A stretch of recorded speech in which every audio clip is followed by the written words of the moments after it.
वैशाख महात्म्य। नारायणं नमस्कृत्यं नरं चैव नरोत्तमं देवीं सरस्वतीं व्यासं ततो जयमुदीरयेत्। मूकं करोति वाचालं पङ्गुं लङ्घयते गिरिं यत्कृपातमहं वन्दे परमानन्दमाधवम्। त्रयोदश अध्याय। राजोवाच एमन्त विप्रर वचन शुणि सन्तोष राजा मन। तदन्ते पुଣି ହେଲା କିସ କହିବା ହେଉ ବ୍ରହ୍ମା ଶିଷ୍ୟ। ସେ ସୁତ ଦେବ ତହୁଁ ଭଣି ଶୁଣ ସକୃତ ନୃପମଣି। ସେ ରାଜା ଧର୍ମ ବଳ ତ୍ରାସେ ଯମନ ପଶିଲା ତା ଦେଶେ। ଦିନେ ସେ ସଞ୍ଜୀବନୀ ନାଥ ଯାତନାରେ ସେ ଉପଗତ। ଦେଖିଲା ଯାତନା ମଧ୍ୟରେ ପାପୀ ଅଛନ୍ତି ବହୁତରେ। ତା ଦେଖି ଯମ ସ୍ତମ୍ଭୀଭୂତ ଡକାଇ ମନ୍ତ୍ରୀ ଚିତ୍ରଗୁପ୍ତ। ଚିତ୍ରଗୁପ୍ତ ଯମକୁ କହି ଶୁଣିବା ହେଉ ଜନ୍ତୁ ସାଇଁ। ଇକ୍ଷ୍ୱାକୁ ବଂଶରେ ରାଜନ ନାମ ତାହାର କୀର୍ତ୍ତିମାନ। ସେ ରାଜା ପରଜା ସହିତ କରନ୍ତି ବୈଶାଖ ବ୍ରତ। ସହସ୍ରେ ଯୋଜନ ତା ସୀମା ସହସ୍ରେ ତହିଁ ପୁଣ୍ୟତମା। ପୁଣ୍ୟର ବିନୁ ପାପ ନାହିଁ କି ପାଇଁ ଲେଖିବୁ ଗୋସାଇଁ। ଆମ୍ବର ଅଧିକାର ନାହିଁ ଶୁଣିମା ହେଉ ଜନ୍ତୁ ସାଇଁ। ଏମନ୍ତ ଶୁଣି ଜନ୍ତୁଅରି ମହିଷ ପୃଷ୍ଠେ ବିଜେ କରି। ବିଧାତା ଛାମୁରେ ମିଳିଲା ସାଷ୍ଟାଙ୍ଗେ ଦଣ୍ଡବତ କଲା। ବୋଇଲା ଶୁଣ ବେଦବର ଛାଡ଼ିବି ଅଧିକାର ମୋର। ଶୁଣିନ ଜନ୍ତୁପତି କଥା ଯମକୁ ପୁଛିଲେ ବିଧାତା। କି ପାଇଁ ବଇ ଗୁଣ ତୋର ସଂକ୍ଷେପି କହ ମୋ ଆଗର। ତା ଶୁଣି କୃତାନ୍ତକ କହି ଶୁଣିବା ସାବିତ୍ରୀର ସାଇଁ। ମର୍ତ୍ତ୍ୟଭୂମିରେ ନୃପବର ବଡ଼ ପ୍ରତାପୀ ସେ ମର୍ତ୍ତ୍ୟର। ତା ସୀମା ସହସ୍ରେ ଯୋଜନ ନାମ ତାହାର କୀର୍ତ୍ତିମାନ। ତାହାର ରାଜ୍ୟର ମଧ୍ୟର ମୋର ନୋହିଲା ଅଧିକାର। ଏମନ୍ତ ସମୟେ ନାରଦ କରି ମିଳିଲେ ବୀଣା ବାଦ୍ୟ। ତାହାଙ୍କୁ ଦେଖି ପିତାମହ ବୋଇଲେ ନାରଦ ତୁ କହ। କି ପାଇଁ ଯମ ଅଧିକାର ହୋଇଲା ନାହିଁ ସେ ରାଜ୍ୟର। ବିଧାତା ମୁଖୁ ଏହା ଶୁଣି କହେ ନାରଦ ମହାମୁନି। ହେ ପ୍ରଭୁ ପିତାମହ ଶୁଣ ସେ ରାଜ୍ୟ କାମ କର୍ମହୀନ। ଭରଦ୍ୱାଜ ମୁଖୁ ଶୁଣିଲା ବୈଶାଖ ଧର୍ମ ଆଚରିଲା। ଅନେକ ପାଣି ପଣା ସହ ଛତ୍ର ପାଦୁକା ଉପାନହ। ଆବର ଦାନ ଦେଲେ ଯେତେ ରାଜାଦି ପରଜା ସହିତେ। ଏମନ୍ତ ଶୁଣି ବେଦବର କର୍ଣ୍ଣରେ ଦେଲେ ବେନିକର। ତହୁଁ ଉଠିଲେ ଧାତିକାର ଯମ ଯେ ହୋଇଲା ବାହାର। ମହିଷ ଉପରେ ଉଠିଲା, ତକ୍ଷଣେ ସଞ୍ଜୀବନୀ ଗଲା। ସୈନ୍ୟ ସାଜିଣ ତତ୍କ୍ଷଣ, ମିଳିଲା ମର୍ତ୍ତ୍ୟ ଭୁବନେଣ। ଘେନିଣ କାଳ ଦଣ୍ଡ ପାଶ, ରାଜା ଭୁବନେ ପରବେଶ। ତାକୁ ଦେଖିଣ ନରପତି, ଥାଟ ସେ ସାଜିଲା ତଡ଼ତି। ଧର୍ମବନ୍ତ ସେ ମହିପାଳ, ଘେନିଣ ଚତୁରଙ୍ଗ ବଳ। ଯୁଝିଲା ଯମର ସଙ୍ଗତେ, ନାନା ଆୟୁଧ ଧରି ହସ୍ତେ। ଯୁଦ୍ଧ ସେ କଲା ମହାଘୋର, ଯମ ପେଶିଲା ନିଜ ଶର। ସେ ଯମ ଶର ତତ୍କ୍ଷଣେ, ରାଜା କାଟିଲା ତାର ବାଣେ। ଦୁହିଁକି ଦୁହେଁ ମହାବଳୀ, ପର୍ବତ ପାରନ୍ତି ସେ ଟାଳି। ଏମନ୍ତ ବହୁ ଯୁଦ୍ଧ କଲେ, କେହି କାହାକୁ ନ ଜିଣିଲେ। ଦିନକୁ ଦିନ ଯୁଦ୍ଧ ଘୋର, ସ୍ୱର୍ଗେ କମ୍ପିଲା ସୁନା ଶିର। ଜାଣିଣ ଦେବ ନାରାୟଣ, ଚକ୍ରକୁ ପେଶିଲେ ତକ୍ଷଣ। ବୋଇଲେ ଭକ୍ତକୁ ମୋହର, ଅଦୋଷେ ଦଣ୍ଡେ ଦଣ୍ଡଧର। ଚକ୍ର ତୁ ତତ୍କ୍ଷଣେ ଯାଅ, ଦଣ୍ଡଧରକୁ ଦଣ୍ଡ ଦିଅ। ବିଷ୍ଣୁ ଆଜ୍ଞାରେ ସୁଦର୍ଶନ, ମିଳିଲା ମର୍ତ୍ତ୍ୟରେ ବହନ। ବୁଲିଲା ଅନ୍ତରାଳ ହୋଇ, ଯମକୁ ଛେଦିବାର ପାଇଁ। ଯାଇ ମିଳିଲା ଯମ ପାଶ, ଦେଖିଣ ଯମ କଲା ତ୍ରାସ। ସଂଗ୍ରାମ ତେଜିଣ ପଳାଇ, ଚକ୍ର ଛାଡ଼ିଣ ନଦିଅଇ। ପଥ ନ ପାଇ ଜନ୍ତୁଧର, ରାଜାଙ୍କୁ ବୋଇଲା ଉତ୍ତର।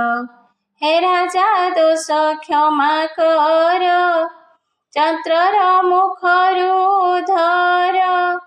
ଯମ ବିକଳ କଥା ଶୁଣି, ସେ ଧର୍ମଶୀଳ ନୃପମଣି। ବୋଇଲା ଯମ ଗଲେ ନାଶ, ଆମ୍ଭର ହେବ କେଉଁ ଯଶ। ଏମନ୍ତ ବିଚାରି ରାଜନ, ବିଷ୍ଣୁ ଚକ୍ରକୁ କଲା ଧ୍ୟାନ। ବୋଇଲା ସ୍ୱୟଂ ନାରାୟଣ, ଯମକୁ ନଦିଅ କଷଣ। ଏମନ୍ତ ବହୁ ସ୍ତୁତି କଲା, ପ୍ରସନ୍ନ ସୁଦର୍ଶନ ହେଲା।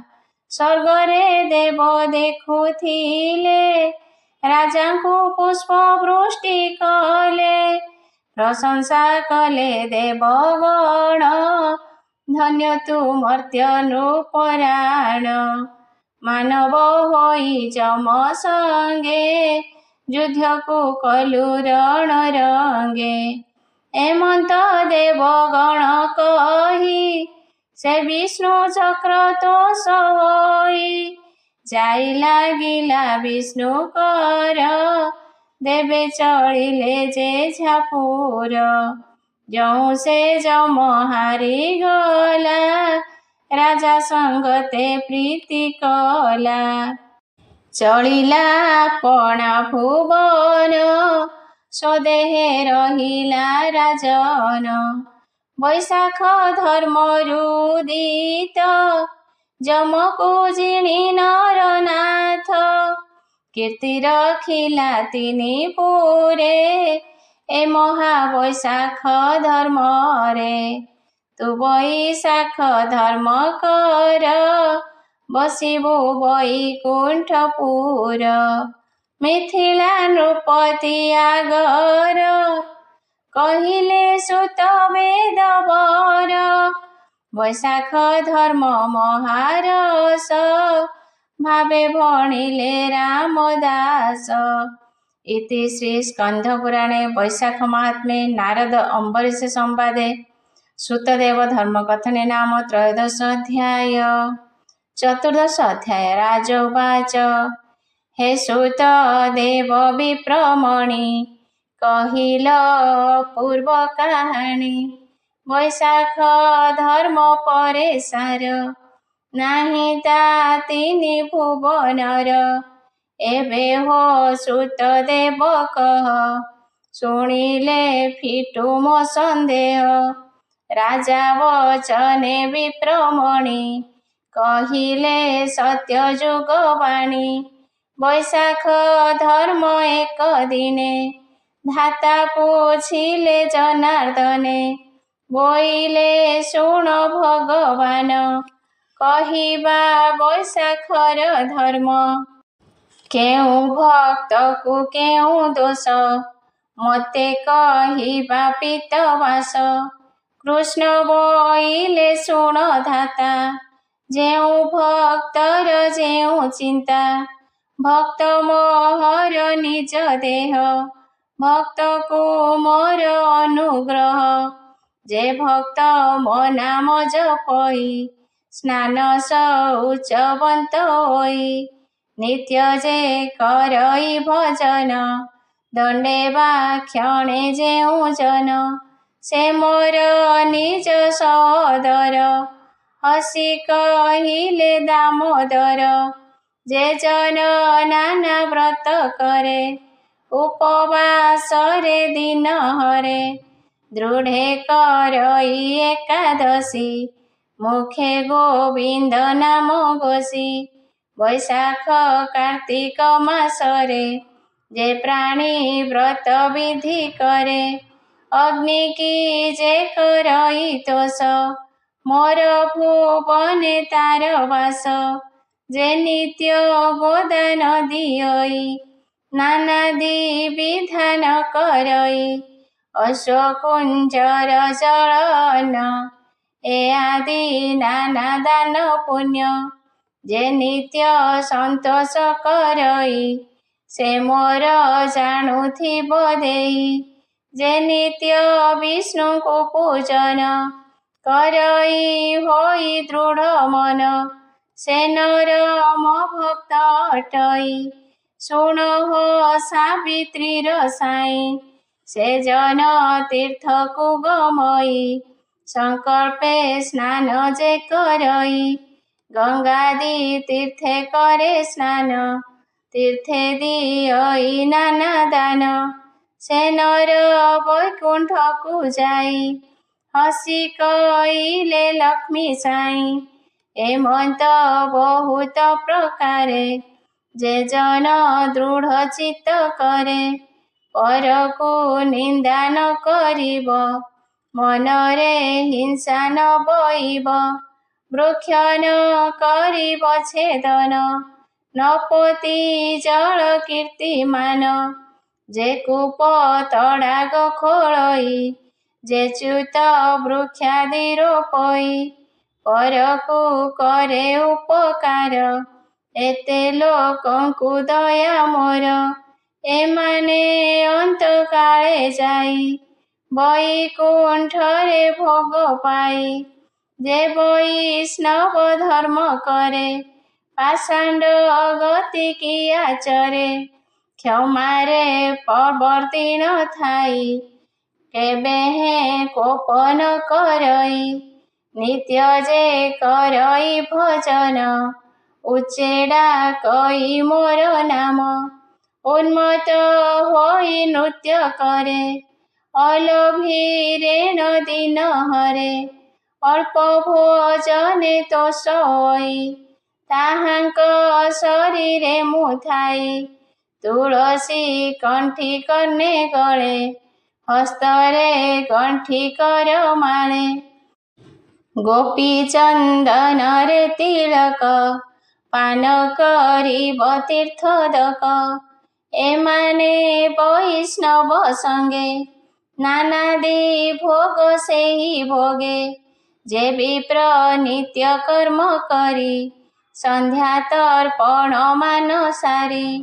ପ୍ରଭାତେ ଯେ କରଇ ସ୍ନାନ ସୂର୍ଯ୍ୟଙ୍କୁ କରେ ଜଳ ଦାନ। ଗାୟତ୍ରୀ ମନ୍ତ୍ରକୁ ଜପଇ ଅଗ୍ନିରେ ହୋମ ଯେ କରଇ ପୂଜା ବୈଶ୍ୱଦେବ ଧର୍ମକୁ ଆଚରିଣ ଥିବ। ଏମନ୍ତ ବିପ୍ର ବୈକୁଣ୍ଠରେ ବସିଣ ଆନନ୍ଦେ ବିହରେ। ଚଣ୍ଡାଳୁ ବ୍ରହ୍ମଲୋକ ଯାଏ କେ ଗୃହ ଆଶ୍ରମରେ ଥାଏ।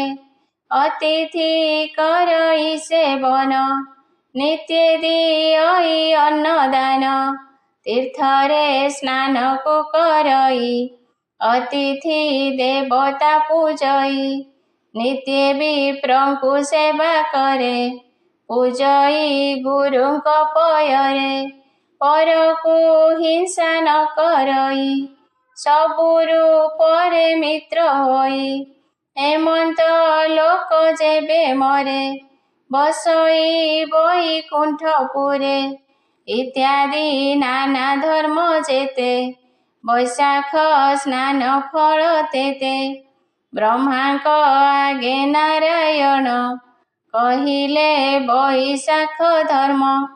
ନାରଦ ଅମ୍ବରୀଶ ଆଗେ କହିଲେ ପୁରାଣ ସଂଯୋଗେ।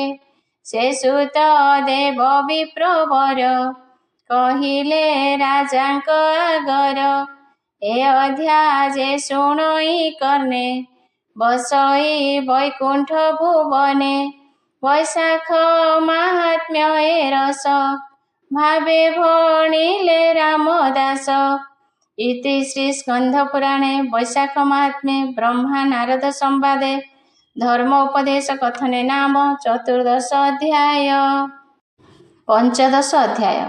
ନାରଦ ଉବାଚ ଶୁଣ ହେ ରାଜା ଅମ୍ବରୀଶ ବୈଶାଖ ଧର୍ମ ଉପଦେଶ।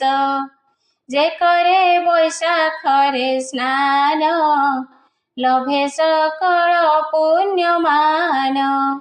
ପୂର୍ବେ ଗୋଦାବରୀ ତୀରେ ଦୁର୍ବାସା ମୁନି ଆଶ୍ରମରେ। ଥିଲେ ତାଙ୍କର ବେନି ଶିଷ୍ୟ ଏକ ପରମ ଏକ ହଂସ। ସେ ଦୁଇ ଶିଷ୍ୟ ମୁନିଙ୍କର ସକଳ ଶାସ୍ତ୍ରକୁ ଗୋଚର। ସକଳ ଧର୍ମ ପରାୟଣ ଅତି ପୁଣ୍ୟବନ୍ତ ସେ ଜନ। ଏବେ ଋଷି ପୁଣ୍ୟ ଅର୍ଥେ ଗଲେ ସେ ପ୍ରୟାଗର ତୀର୍ଥେ। ପ୍ରୟାଗ ତୀର୍ଥେ ସ୍ନାନ କରି ଆସନ୍ତେ ବେନି ତପଚାରି। ଶିମୁଳି ବୃକ୍ଷର ମୂଳରେ ପିଶାଚ ବସିଛି ଦେଖିଲେ। ପିଶାଚ ଋଷିଙ୍କୁ ଦେଖିଣ ଆକର୍ଷି ଗିଳିବ ବୋଲିଣ। ଋଷିଙ୍କ ବ୍ରହ୍ମ ତେଜ ଭରେ ପିଶାଚ ରହେ ଖଣ୍ଡେ ଦୂରେ। ବୋଲଇ କିଏ ତୁମ୍ଭେ ଅଟ ଆଜ ମୋ ସଙ୍ଗେ ହେଲା ଭେଟ। କ୍ଷୁଧା ତୃଷାରେ ଆର୍ତ୍ତ ହୋଇ ଏ ବୃକ୍ଷ ମୂଳେ ମୁଁ ଅଛଇ। ହସି ବୋଇଲେ ମୁନିବର ଆଜ ହୋ କରିବା ନିସ୍ତାର। ତୁ କିଏ ଆମ୍ଭ ଆଗେ କହ ଶୁଣିଲେ ଫିଟିବ ସନ୍ଦେହ। ମୋହର ଚିହ୍ନ ବର୍ଣ୍ଣ ନାମ ଶୂଦ୍ର କୁଳରେ ମୁଁ ଜନମ। ଅନେକ ପାପ ମୁହିଁ କଲି ମାତା ପିତାଙ୍କୁ ନ ପୋଷିଲି। ସୋଦରେ ଦିଅର ମୁଁ ଗାଳି ପଡ଼ିଶା ସଙ୍ଗେ କରେ କଳି। ବିପ୍ର ବୈଷ୍ଣବ ନ ମାନଇ ଗୁରୁଙ୍କୁ କିଛି ନ ଦିଅଇ। ଅତିଥି ଅଇଲେ ମୋ ଘରେ ମାରଇ ପଳାନ୍ତି ସେ ଡରେ। ଯେ କହେ ଶ୍ରୀକୃଷ୍ଣ ଚରିତ ମୁଁ ତାକୁ କରଇ ଇଙ୍ଗିତ। ଲୋଭୀ ପଣରେ ପରଧନ ଆଣି ପୋଷଇ ମୋ ଜୀବନ। ଗୁରୁଙ୍କୁ କିଛି ନ ଦିଅଇ ମୂଢ଼ପଣରେ ନ ମାନଇ। ମୋ ଘରେ ଥାଇ ଯେତେ ଧନ କୁଟୁମ୍ବେ ନ ଦିଅଇ ଅନ୍ନ। ଜୀବ ମାରଇ ବ୍ୟାଧପଣେ ମାଂସ ମୁଁ ବିକଇ ଆପଣେ। ଏମନ୍ତେ ବୟସ ସରିଲା ମରଣ କାଳ ଯହୁଁ ହେଲା। ବାନ୍ଧିଣ ନେଲେ ଯମଦୂତେ ଦେଲେ ସେ ଯମର ଗ୍ରତେ। ଚିତ୍ରଗୁପ୍ତଙ୍କୁ ପଚାରିଲା ଅନେକ ଦଣ୍ଡ ମୋତେ ଦେଲା। ପିଶାଚ ହୋଇଅଛି ମୁଇଁ କେତେକ କାଳ ଗଲା ବହି। ଭାଗେ ମୁଁ ତୁମକୁ ଭେଟିଲି ଦେଖିଣ କୃତାର୍ଥ ହୋଇଲି। ପିଶାଚ ହୋଇ ଯେତେ କଷ୍ଟ ପାଇଲି ମୁହିଁ ତପନିଷ୍ଟ। ମୋହର ଯେଉଁ ଭକ୍ଷମାନ କହିବି ଶୁଣ ତପୋଧନ। ଦୁର୍ଗନ୍ଧ ଦ୍ରବ୍ୟ ଯେ ସମସ୍ତ ଲାଳ ଖଙ୍କାର ପୂଜ ରକ୍ତ। ମଳ ଯେ ବିଷ୍ଠା ବାନ୍ତି ମୂତ୍ର ଏହା ଖାଇଲେ ହୁଏ ତୃପ୍ତ। ଯେତେ ସଂସାରେ ଫଳମୂଳ ଉତ୍ତମ ଦ୍ରବ୍ୟ ଆଦି ଜଳ। ଏମତେ ଲାଗେ ସବୁ ବିଷ ହୁଅଇ ଅନଳ ସଦୃଶ। ଶୂନ୍ୟ ରହିଛି ପ୍ରାଣ ମୋର ଦଗ୍ଧ ହେଉଛି ଏ ଶରୀର। ହେ ମୁନି ମୋତେ କର ଦୟେ ସର୍ବପାତକ କର କ୍ଷୟେ। ଏତେକ କହିଣ ବିକଳେ ପଡ଼ିଲା ମୁନି ପାଦ ତଳେ। ଦେଖିଣ ତାହାର ବିକଳ ସୁଦୟା କଲେ ତପଶୀଳ। ବୈଶାଖ ମାସ ଦିନକର ଧର୍ମ ଯେ ଦେଲେ ମୁନିବର। ଉଦର ଧରିଣ ଯେ କର ଟେକିଣ ଦେଲେ ମୁନିବର। ସେ ଜଳ ପଡ଼ନ୍ତେ ଶରୀର ପାଇଲା ଦିବ୍ୟ କଳେବର। ସ୍ୱର୍ଗରୁ ବିମାନ ଅଇଲା ସେ ରଥେ ବସି ସ୍ୱର୍ଗେ ଗଲା। ଦେବଙ୍କ ସଙ୍ଗେ ପୂଜା ପାଇ ଉତ୍ତମ ଭୋଗକୁ ଭୁଞ୍ଜଇ। ବୈଶାଖ ଧର୍ମେ ପାପହୀନ ବସିଲା ବୈକୁଣ୍ଠ ଭୁବନ।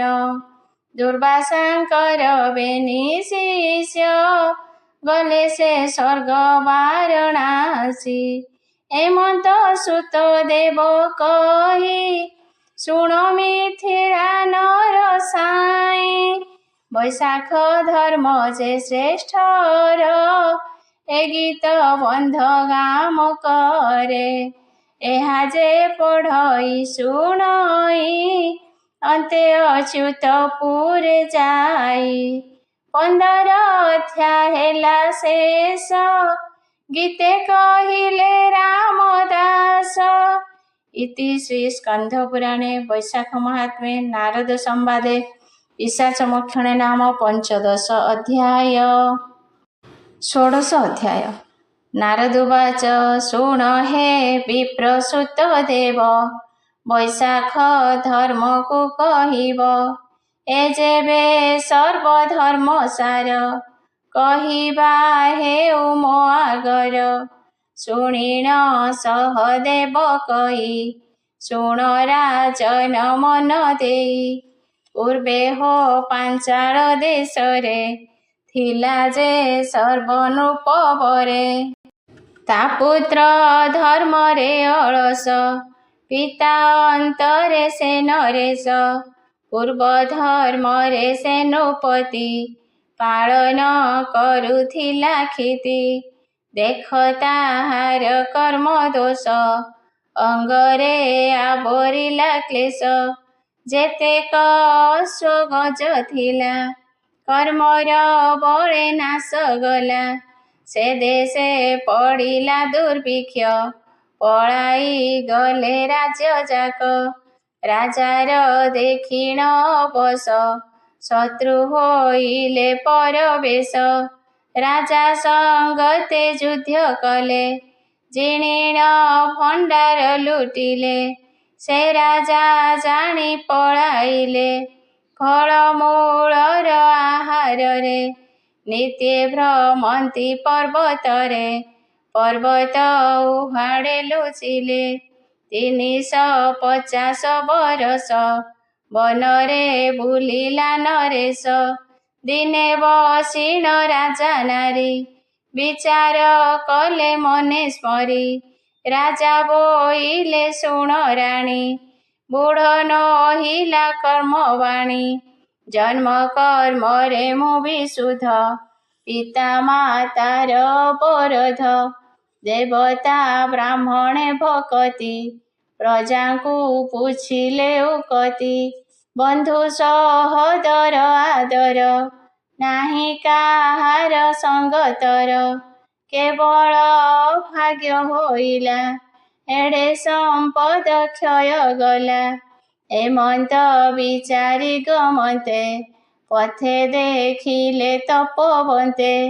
ମୁନିଙ୍କି ଦେଖି ରାଜା ରାଣୀ, ପାଦେ ପଡ଼ିଲେ ତତକ୍ଷଣି। ଦେଖି କଦ୍ରମ ମୁନିବର, ରାଜାଙ୍କୁ ପୁଛିଲେ ଉତ୍ତର। କିହ ପାଞ୍ଚାଳ ଦେଶ ରାୟ, କି ଅର୍ଥେ କରୁ ତୁ ବିନୟ। ଶୁଣି ବୋଇଲେ ନରବର, କି କର୍ମେ ଏତେ ଦୁଃଖ ମୋର। ଅଧର୍ମ ବୋଲି ନ ଜାଣଇ, ପ୍ରଜାଙ୍କୁ ସମାନେ ପାଳଇ।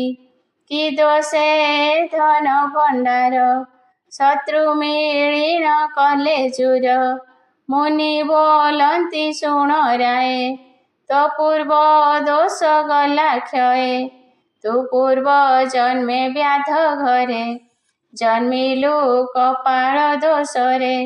ଅରଣ୍ୟେ ଲୁଚି ବସିଥାଉ, ମନୁଷ୍ୟ ମାରି ଧନ ନେଉ। ଦିନେ ସେ ବନେ ବଣିଜରେ, ମନୁଷ୍ୟ ବଚନ ଆକାରେ। ଯାନ୍ତେଣ ଦୁର୍ଗମ ପଥରେ, ପଥେ ମିଳିଲେ ମୁନିବରେ। ହସ୍ତରେ ଦଣ୍ଡକମଣ୍ଡଳ, ସଙ୍ଗେ ଚଳିଲେ ତପଶୀଳ। ହୋଇଲେ ତପଶୀଳ ତ୍ରସ୍ତ, ନିରୋଧ କଲ ତାଙ୍କୁ ପଥ। ଧର୍ମ ଧର୍ମ ନ ବୁଝିଲୁ, ତାହାଙ୍କୁ ଶର ତୁ ବିନ୍ଧିଲୁ। ଶେଷର ବାଜି ଏକ ବୈଶ୍ୟ, ତକ୍ଷଣେ ହୋଇଗଲା ନାଶ। ଧନ ତାହାର ବହି ନେଲୁ, ଆର ବୈଶ୍ୟକୁ ଗୋଡ଼ାଇଲୁ। ସେ ବୈଶ୍ୟ ପ୍ରାଣେ ଭୟ ପାଇ, ପସରା ଖୋଲରେ ଲୁଚାଇ। ଗହନେ ଅରଣ୍ୟେ ଲୁଚିଲା, ଭୟରେ ମୁନି ମୂର୍ଚ୍ଛା ଗଲା। ତକ୍ଷଣେ ତୁହି ଆସି ଖରେ, ବୈଶ୍ୟକୁ ଖୋଜିଲୁ ବନରେ। ବନରେ ଅନେକ ଖୋଜିଲୁ, ନ ପାଇ ମୁନି ଠାକୁ ଗଲୁ। ଦେଖିଲୁ ମୁନି ମୂର୍ଚ୍ଛିତରେ, ପଡ଼ିଣ ଅଛନ୍ତି ଭୂମିରେ। ତାହାକୁ ସଚେତ କରାଇ, ପୁଛିଲୁ ବୈଶ୍ୟ ଗଲା କାହିଁ। ଜୀବନ୍ତେ ଅଛି ଯେବେ ଆସ, ମିଥ୍ୟା ନ କହ ମୋ ପାଶ। ଯେବେ ନ ଦେବୁ ମୋତେ କହି, ତୋ ଶିର ଛେଦିବଇ ମୁହିଁ। ତା ଶୁଣି ମୁନି ଭୟ ଚିତ୍ତେ, ବୋଇଲେ ଗଲା ଏହି ପଥେ। ତୋତେ ସେ ଆନ ପଥେ କହି, ଅନ୍ତର ହେଲେ ତପି ସାଇଁ। ତପସ୍ୱୀ ଅରଣ୍ୟେ ରହିଲା, ବୈଶ୍ୟ ତା ଗୃହକୁ ଗମିଲା। ବ୍ୟାଧ ଖୋଜିଲା ଅରଣ୍ୟର, ନ ପାଇ ବୈଶ୍ୟ ବିପ୍ରବର। ନିଜ ଆଶ୍ରମକୁ ଚଳିଲା, ଅନେକ ବ୍ୟାକୁଳ ହୋଇଲା। ଏ ରୂପେ ନାନା ପାପ କଲୁ, ନାନା ଅଧର୍ମ ଆଚରିଲୁ, ଏମନ୍ତେ କେତେ ଦିନ ଗଲା। ତୋହର ଅନ୍ତକାଳ ହେଲା, ଯମ ଡଗର ବାନ୍ଧି ନେଲେ, ଯମ ଛାମୁରେ ନେଇଦେଲେ।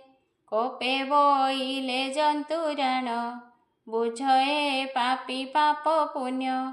ଶୁଣିଣ ସେ ଚିତ୍ରଗୁପ୍ତ, କହିଲେ ଯମ ଆଗେ ତତ୍ତ୍ୱ। ଶୁଣିଣ ଯମ କୋପ ବହି, ବୋଇଲେ ଦଣ୍ଡ ୟାକୁ ନେଇ। ଯମ ଆଜ୍ଞାରେ ତୋତେ ନେଇ, ନରକେ ବହୁ ଦଣ୍ଡ ଦେଇ। ତଦନନ୍ତରେ ଜନ୍ତୁରାଣ, ଶ୍ୱାନ ଶୃଗାଳେ ଦେଲେ ଜନ୍ମ। ତଦନ୍ତେ ହେଲୁ ଜନ୍ମ ତିନି, ପୁଣି ଅନେକ ଭ୍ରମୀ ଯୋନି। ତଦନ୍ତେ ପାଞ୍ଚାଳ ଦେଶରେ, ଜନ୍ମିଲୁ ଏକ ବିପ୍ର ଘରେ। ବିପ୍ରର କର୍ମ ଆଚରିଲୁ, ବୈଶାଖେ ପ୍ରାତଃ ସ୍ନାନ କଲୁ। ବୈଶାଖ ଏକାଦଶୀ ଦିନ, ଭାଗ୍ୟରେ ଲଭିଲୁ ମରଣ। ପାଞ୍ଚାଳ ଦେଶେ ରାଜା ଘରେ, ଜନ୍ମ ହୋଇଲୁ ନୃପବରେ। ବୈଶାଖ ଧର୍ମ ପାପ ଦୋଷ, ଏ ଜନ୍ମେ ହୋଇଲା ପ୍ରବେଶ।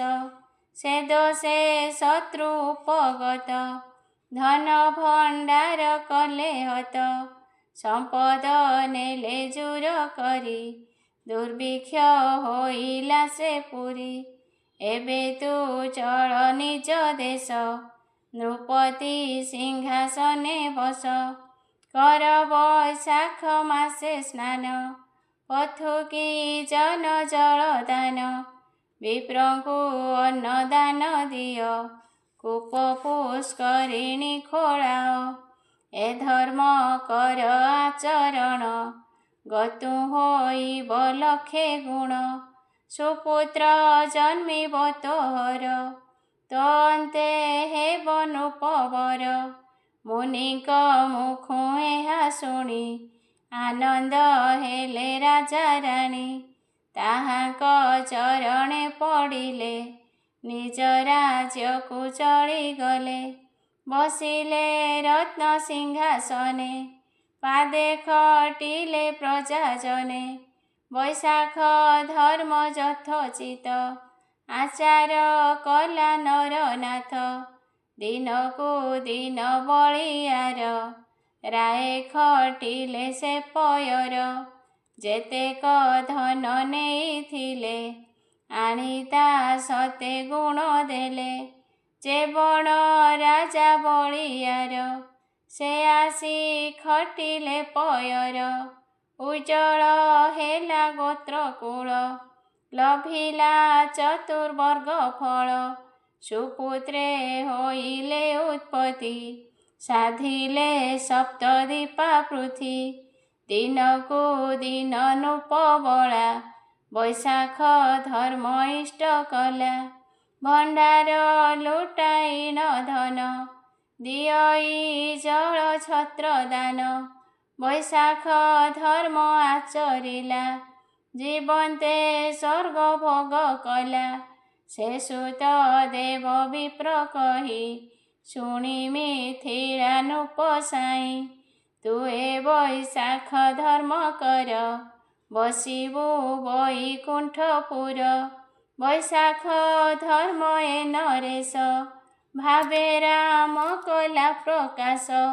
ଇତି ଶ୍ରୀ ସ୍କନ୍ଧପୁରାଣେ ବୈଶାଖ ମାହାତ୍ମ୍ये ବ୍ରହ୍ମା ନାରଦ ସମ୍ବାଦେ ନାମ ଷୋଡ଼ଶୋऽଧ୍ୟାୟ। ହରି ଶରଣଂ ହରି ଶରଣଂ ହରି ଶରଣଂ ହରି ଶରଣଂ ହରି ଶରଣଂ ହରି ଶରଣଂ ହରି ଶରଣଂ ହରି ଶରଣଂ।